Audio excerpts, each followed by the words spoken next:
Mathilde Leloup, vous êtes intervenue ce matin au grand dossier de la protection sociale pour présenter les grands enjeux du nouveau projet de loi de financement de la sécurité sociale. Les chantiers ouverts par le gouvernement en matière de protection sociale sont particulièrement nombreux en cette année 2019. Quelles seront les principales mesures comprises dans le PLFSS ?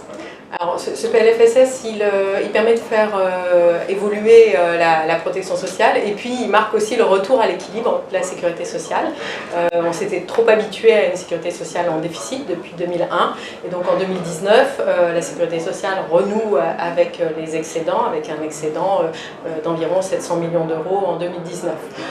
Mais ce qui est important, c'est que c'est évidemment pas un objectif budgétaire comptable, c'est aussi le moyen de se donner des moyens pour faire évoluer notre protection sociale. Et donc dans ce PLFSS, on a notamment la mise en œuvre d'une meilleure couverture sur le 100% santé pour les aides auditives, les prothèses dentaires et l'optique. On a une évolution très importante de la CMU-C, l'ancienne ACS, qui va permettre de mieux couvrir l'accès à la complémentaire santé. Et puis on a des évolutions très importantes en termes de mise en œuvre de la transformation du système de santé, puisque à la suite des annonces du président de la République et de la ministre de la Santé le 18 septembre, on a une évolution de l'ONDAM qui va être à 2,5% avec un effort particulier pour l'investissement dans la transformation du système de santé. Oui, donc ce que vous dites, c'est bien qu'on agit à la fois sur les recettes, mais aussi sur les dépenses pour adapter le système de sécurité sociale à de nouveaux besoins des usagers. Exactement. L'objectif, c'est, on voit bien que la sécurité sociale doit continuellement s'adapter aux besoins sociaux qui évoluent dans notre société, faire en sorte notamment que les modes de garde évoluent et donc dans ce PLFSS on va soutenir encore un peu plus les modes de garde, notamment pour les parents d'enfants handicapés.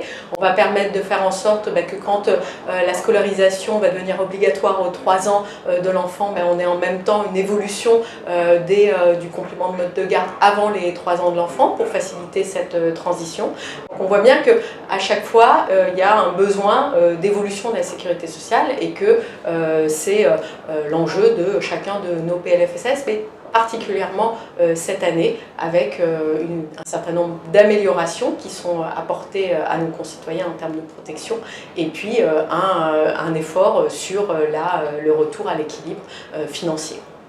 Alors le public des grands dossiers de la protection sociale est principalement composé de professionnels des organismes de sécurité sociale. Comment est-ce que vous pensez que les organismes peuvent accompagner ces réformes ? Alors, on a un enjeu de faire en sorte que la protection sociale soit, en termes de formalité, la plus fluide possible pour nos concitoyens. Et donc on va s'appuyer aussi sur un travail important et très important des organismes de sécurité sociale pour faire en sorte qu'on puisse avoir des prestations qui puissent être calculées, versées avec les ressources les plus contemporaines possibles de nos assurés pour s'adapter à leurs besoins. Alors ça, c'est une réforme qui, en 2019, va beaucoup concerner la branche famille, mais aussi la COS et la CNAV pour la préparer, qui va concerner d'abord le sujet du versement des allocations logement, mais ensuite préparer des évolutions d'autres prestations, elles, de sécurité sociale dans les années à venir. Merci beaucoup Mathilde Leloup. Merci à vous.